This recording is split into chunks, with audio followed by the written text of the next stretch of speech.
tudo bem com vocês? Hoje, nesse dia, uma sexta-feira santa, vamos falar desse livro polêmico, Nossa Senhora da Cabeça. Nossa Senhora da Cabeça? Não, Nossa Senhora do Barraco. Mas por que eu falei Nossa Senhora da Cabeça? Porque o título original é La Virgen Cabeça, que deveria ser traduzido como A Virgem da Cabeça ou Nossa Senhora da Cabeça, que é um título conhecido de Nossa Senhora, se bem que esse título, Nossa Senhora da Cabeça, não é a história que está aqui presente. Nossa Senhora da Cabeça tem outra história, mas acredito que eles colocaram Nossa Senhora do Barraco para dar uma abrasileirada para o título, para a nossa publicação. É uma obra que foi escrita por uma autora argentina, Gabriela Cabezón Câmara, e quando eu soube da existência dessa história, dessa trama, eu fiquei enlouquecido. Eu queria ler logo e eu entrei em contato com a editora Moinhos, pedindo parceria para receber com antecedência, e realmente eu recebi com antecedência, mas calhou de o livro chegar num momento bem conturbado da minha vida, e eu queria fazer uma leitura com mais calma, mais sossegada, e quando chegou, a minha vida estava um caos e eu não pude fazer a leitura. E agora, com as coisas se acalmando, eu fiz a leitura. Se bem que as coisas ainda não se acalmaram do jeito que eu queria. Mas, se eu ficasse esperando acalmar, não ia ler nunca. E assim, quando eu tomei consciência do que esse livro tratava, já veio na minha mente: polêmico, vai causar polêmica, vai ser o caos.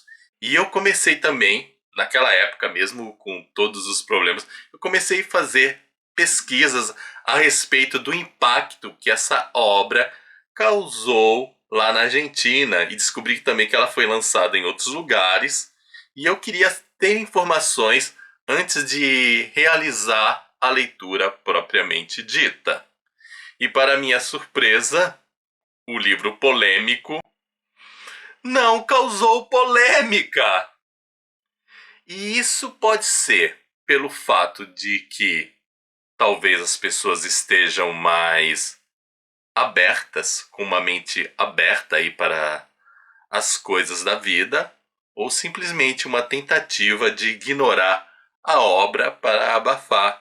Às vezes a melhor coisa é: não vamos falar, vamos ignorar, e assim tudo fica tranquilo. Mas independente do motivo, o livro, que tinha tudo para ser polêmico, não causou polêmica.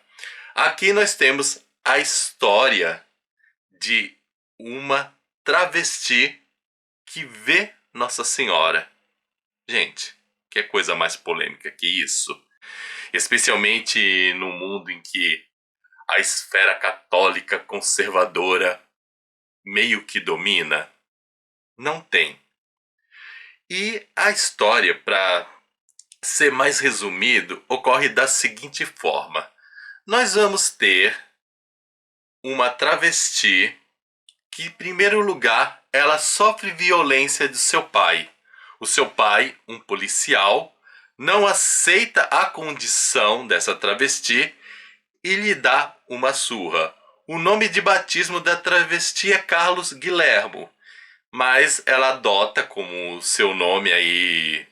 Não sei se ainda se utiliza essa expressão, perdoe-me se eu estiver utilizando de maneira equivocada e me corrija da maneira que deve ser, mas o seu nome de guerra é Cleópatra. Então Cleópatra, em primeiro lugar, já sofre a violência paterna. Depois, a partir do momento que ela vai se assumindo, que ela vai vivendo da prostituição, porque a própria personagem, a Cleópatra, diz: como que vocês acham que uma travesti sobrevive no mundo de hoje? Você acha que é no escritório, é numa loja, etc?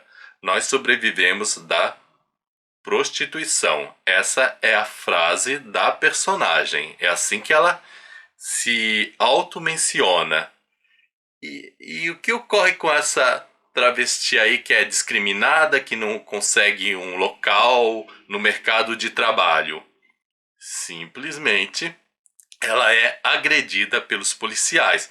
O preconceito faz com que ela seja violentada pelos policiais. Então ela não é somente espancada, mas ela é abusada desse jeito que vocês estão pensando mesmo. E ela não é somente abusada pelos policiais, mas pelos outros presos. Então ela fica meio que a cena forte, inconsciente. E a partir desse momento, eis que a Virgem aparece para ela e a cura. E isso causa meio que espanto nos policiais e nas outras pessoas. Mas ela sai da prisão e ela sai com uma nova missão, que é organizar a vida de uma favela. E aí nós vamos ter o cotidiano dessa travesti, o cotidiano da Cleópatra. A Cleópatra vai organizando essa favela, promovendo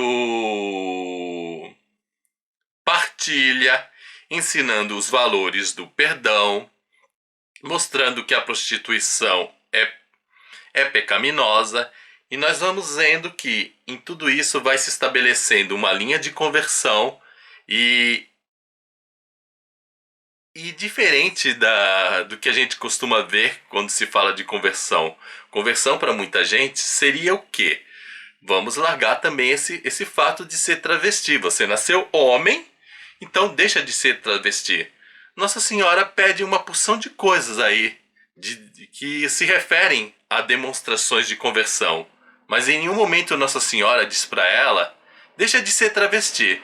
Então praticamente nós vamos ter aqui em Cleópatra uma freira travesti.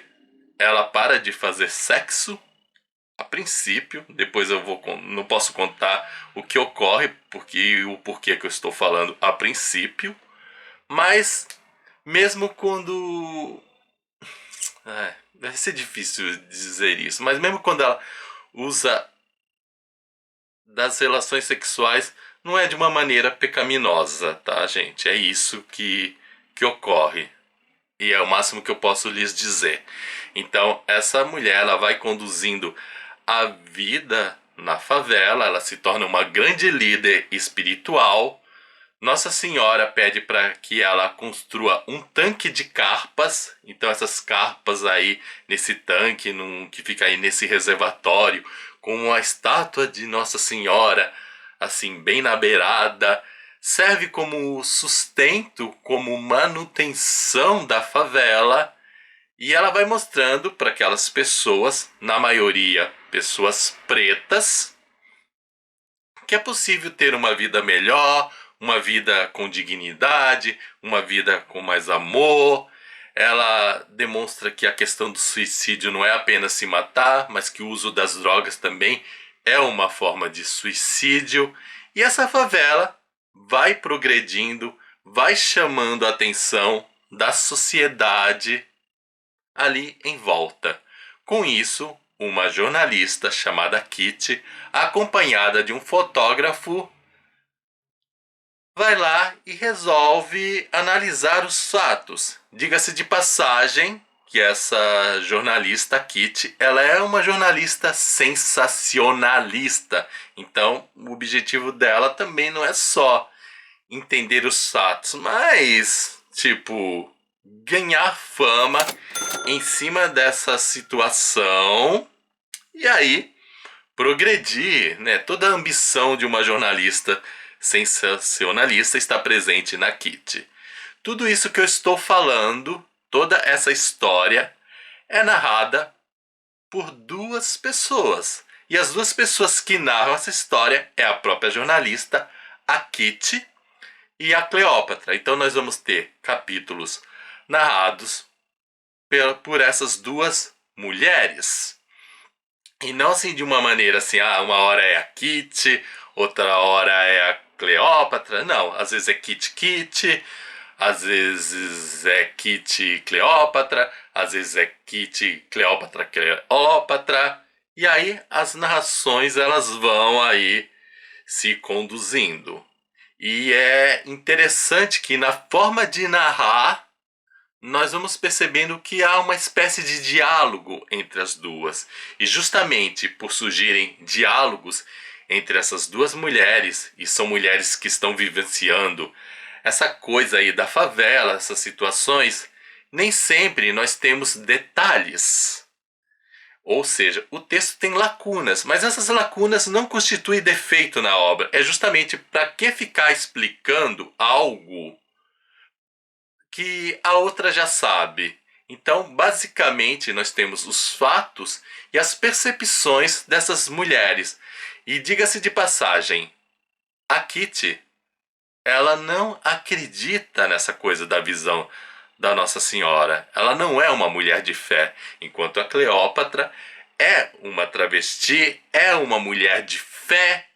Então, isso faz com que elas entrem numa espécie de conflito e muitas vezes as percepções elas ficam muito discordantes. Algumas vezes também elas se harmonizam. E nessa construção dessa história, o que chama muito a atenção é a espontaneidade da Cleópatra em falar com Nossa Senhora. Embora o texto não mostre muitos diálogos da Virgem. Simplesmente o texto mostra mais as ações que são provocadas por esses diálogos. A forma que a Cleópatra está conduzindo a movimentação dessa favela. Esse ritmo de conversão, esse ritmo religioso. Mas, quando tem as cenas dos diálogos, eu acho que essas pequenas cenas são bem impactantes. Para vocês entenderem como é que a coisa ocorre. Tem um diálogo que é mais ou menos dessa forma. Eu vou traduzir aí para vocês. A Cleópatra adotou uma criança que é morta numa espécie de violência. Ou seja, não é uma morte natural, não é uma morte de doença, mas é uma morte violenta. E a Cleópatra questiona a Nossa Senhora da seguinte maneira: eu sei que seu filho morreu. Foda-se! Mas o seu filho ressuscitou. O meu não. Para vocês verem. Então, não é porque a Cleópatra tá falando com a Nossa Senhora que ela é sempre doce. Muitas vezes, sim, ela é respeitosa, ela não admite, mas tem momentos assim que a Cleópatra bate de frente aí com Nossa Senhora. Outra coisa que me chamou muita atenção é o questionamento que a Cleópatra faz. A Cleópatra, ela diz, mas por que eu fui a escolhida para essa missão? É muito difícil uma travesti falar e ser aceita. E Nossa Senhora lhe explica o seguinte: e você acha que foi fácil para mim, uma mulher judia de 15 anos, há 2000 atrás, conduzir uma missão grandiosa como ser a mãe do Salvador? Não, não foi fácil.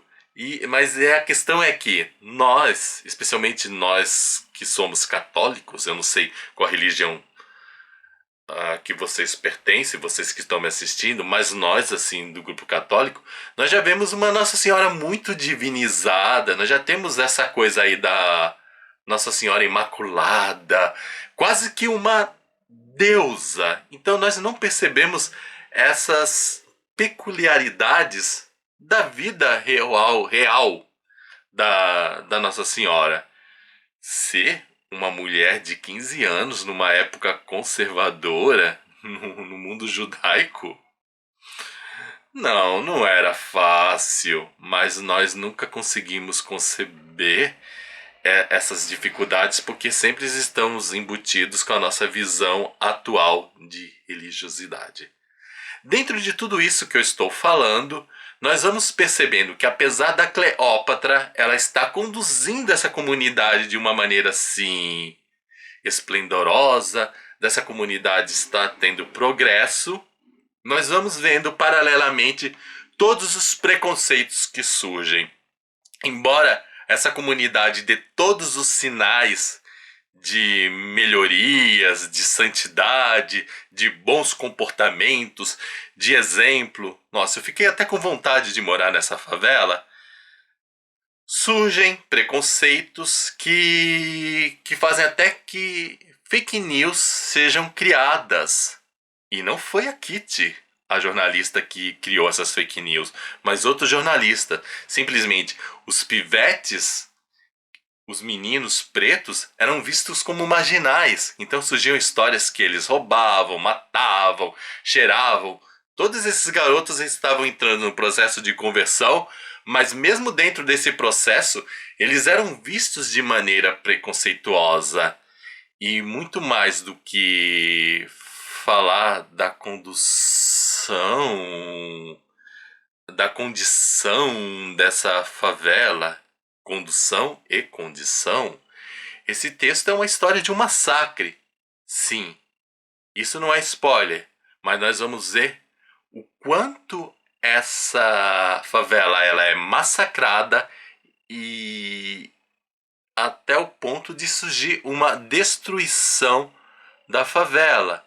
Eles são exterminados. E se isso não é o spoiler da história, o que seria o spoiler da história? O que eu não posso mencionar? O que eu não posso mencionar é o verdadeiro motivo pelo qual essa favela foi destruída.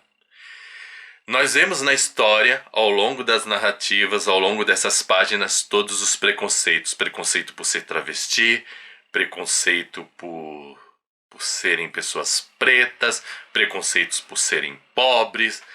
Todos esses preconceitos aí que vocês estão cansados de ver no mundo atual. Mas o verdadeiro motivo para a destruição dessa favela é outro. E assim, é uma coisa assim tão pequena que se torna escandaloso, porque já o preconceito em si não é motivo para matar ninguém. Isso é fato. Mas a coisa é muito assim, muito menor e assim, então por que se existe outro motivo, por que há tanto preconceito nessa trama, nesse livro? Porque o preconceito ele é falado de uma maneira agressiva, violenta. O preconceito simplesmente ele é uma desculpa, ele é uma ferramenta de destruição. E o que torna a história do massacre mais escandalosa é o verdadeiro motivo da favela ter sido exterminada. E nós vamos percebendo que ocorrem mortes conforme a conveniência. Pessoas são mortas porque é para atingir tais objetivos, mas algumas pessoas são preservadas não porque eles respeitam a vida, mas porque eles são estratégicos. Eles simplesmente vão percebendo, ó, se essas pessoas morrerem, a coisa vai ficar pior. Então vamos deixar essas pessoas vivas e vamos deixar mesmo que elas falem de todos esses problemas para que elas apareçam como loucas. É incrível como você vai percebendo a maldade. Então você vê, nossa, que bom a pessoa foi preservada. É bom que a pessoa seja preservada, mas é triste que ela seja preservada não porque ela tenha o seu reconhecimento, o seu valor, mas porque essa figura é manipulada. É um jogo de manipulação. Há um grande jogo político nesse livro, Nossa Senhora do Barraco, que faz com que a trama ela se torne muito inteligente e muito realista. É um livro escandaloso. E, E por ser realista, também vocês vão ver uma coisa muito presentes na realidade das pessoas simples. Então não se espantem de encontrar grandes momentos de humor. Sim, essas pessoas elas se lascam, elas sofrem, mas elas têm os seus momentos de humor. E essa transição entre o humor e a violência, entre a alegria e a dor, é feita de uma forma muito verdadeira e não de uma maneira abrupta. Não é uma construção artificial. É, não tem outra palavra. Vai ser repetitivo dizer isso, mas é uma construção realista. É isso que ocorre na vida dos seres humanos. Nós temos aqueles momentos de dor que a gente está ali sofrendo, estamos lascados e de repente a gente está rindo, até por uma questão de sobrevivência, até por uma questão de querer amenizar o nosso sofrimento, porque se a gente for levar tudo a ferro e fogo, nós não aguentamos aí os impactos da vida, o soco que a vida nos dá. Mas enfim, Nossa Senhora do Barraco acaba tendo uma mensagem positiva, que é a resistência dessas pessoas, dessa comunidade. Mesmo sendo destruída, nós vemos aqui que é uma comunidade que tem uma força de resistência muito grande. Se o fato de Nossa Senhora aparecer para uma travesti é uma possibilidade verdadeira? Não sei. Aliás, muitas pessoas vão questionar, não pela questão da travesti. Será verdade que realmente Nossa Senhora aparece em tantos lugares? Isso é uma questão. Aí aqui piora por conta do preconceito. As pessoas vão questionar de uma maneira, mas vai aparecer para uma travesti? Com tanta gente mais santa? Isso na cabeça das pessoas. Eu não estou mencionando a minha forma de pensar. Eu estou mencionando como é que as pessoas encaram essa questão. Ela vai aparecer, mas independente se ela aparece ou não, a ideia de Nossa Senhora como uma grande organizadora, como uma ferramenta de paz, é uma mensagem valiosa, é uma mensagem positiva. Não se engane, eu sei que também tem muita gente que utiliza esses fatos religiosos para manipulação, para exploração, mas aqui a visão da Virgem ela é positiva. Algo que eu não gostei, mas isso é porque eu não consegui deixar de lado o meu lado católico, é a forma que a Cleo trata o Espírito Santo. Eu tenho uma visão bem conservadora em relação a tratamentos da figura do Espírito Santo. Isso é minha visão de fé, etc. Mas eu não utilizei essa minha visão de fé, essa minha forma de entender a nossa relação com o Espírito Santo como critério de avaliação desse livro. Então, eu não descontei nenhuma estrela na minha avaliação. Eu guardei a minha avaliação para mim mesmo, porque eu sei que qualquer coisa aí que fale contra o Espírito Santo de uma maneira um pouco diferente, eu não vou aceitar.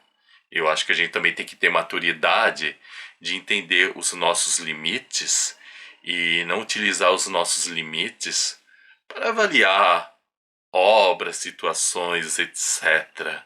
Então isso meio que eu reservo para mim e eu digo para vocês, talvez o seu limite não seja em relação ao Espírito Santo, seja em relação à própria Virgem, então talvez você não encare com tanta naturalidade essa história, mas para mim as relações que ocorrem entre a Cleópatra e Nossa Senhora e os habitantes dessa comunidade não são problemáticas.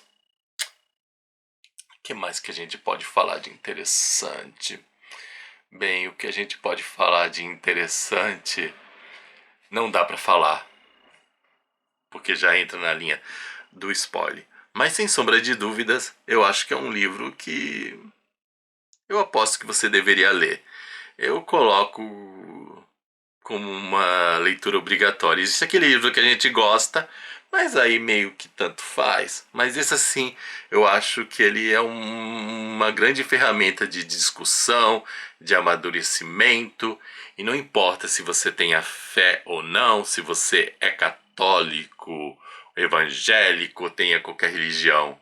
Eu acredito que você, ao ler essa obra, você não está numa busca religiosa, mas você está numa busca de compreensão da sociedade e das influências que ela recebe e dos seus escândalos, com todos os seus efeitos, com todas as suas características humanas, aí que podem ser positivas ou negativas.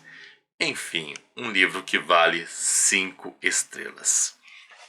E é isso, gente. Espero que vocês tenham gostado. Mas antes de me despedir, o link de compra dessa obra está na descrição desse vídeo. Então, ó, compra aí. Vamos ler, vamos refletir. E depois que você ler, volta aqui nesse vídeo, deixa aí o seu comentário. Se você já leu essa obra, manda brasa aí.